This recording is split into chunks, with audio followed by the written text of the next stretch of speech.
So what is your opinion on Michel Rivera? I know you don't train him. I know you don't manage him. But when I was in Vegas, I remember you telling me a lot of good stuff about him. So I wanted, to get your opinion from my audience on Michel Rivera, and what do you think his potential is? I'm super high on Michel Rivera.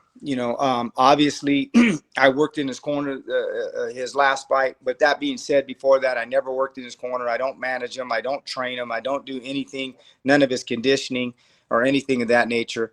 I brought him in for sparring with Mario Barrios to get ready for the Keith Thurman fight. I've seen him up and close and personal at Bones Adams gyms and many, many different places. I am super, super high on him. Unfortunately, it's sad to say, with the powers that be, sometimes I think he may be a victim of his own success and may be too good for his own good.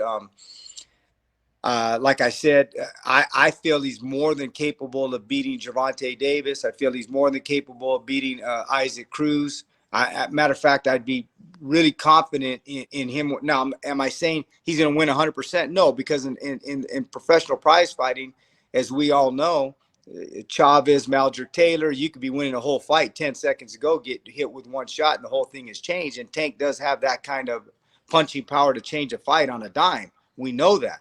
Yeah. That said, though, I really would like Rivera's chances in that fight. I would be picking him to win that fight. To beat Tank.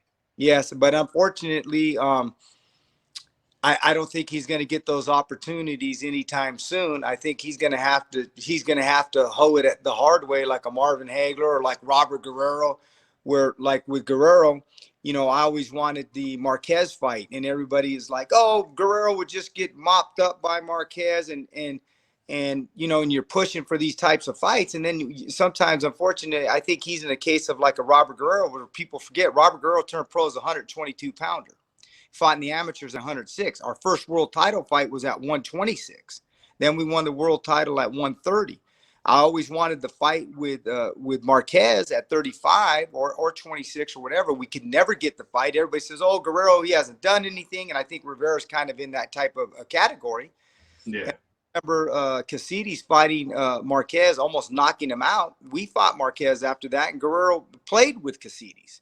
And unfortunately, to get an opportunity, we had to skip the 40-pound weight class to the 47 weight class to fight for a world championship, where everybody kind of took note of Guerrero then, because we skipped 35, went to 47, won the world title. Then we fought Andre Berto, beat him when we were a huge underdog. Then people were like, oh, my God, this guy's an animal. And then we got the Mayweather fight.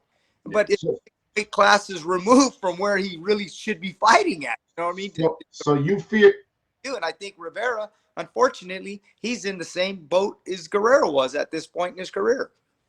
I hope not, because if we look on the PBC side, the only logical fight Tank has is Michel Rivera. He already fought Isaac Cruz, Rayo Valenzuela. He doesn't have enough fights. And if you look at the lightweight landscape as far as on the PBC side, I want to say Rivera is the only logical fight, and I hope that fight happens. I agree with you, but unfortunately, like anything, and it's not just boxing. My brother's a college football coach. My other brother works in with the UFC fighters, and I don't care if it's baseball. It's baseball.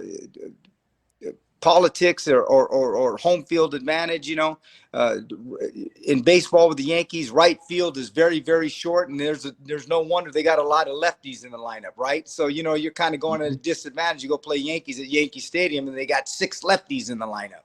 But that being said, be it as it may, that's what it is. It is what it is, and for me, in my years of experience, would I like to see him get that opportunity? Sure. Do I think he deserves that opportunity? Sure. Do I think he's getting it anytime soon? No, I don't. And that's just my 30 years being in professional prize fighting, unfortunately. But like I said, it's not just in boxing. It's in baseball. It's in football. When you have people involved, you're going to have people that make political decisions, and it is what it is.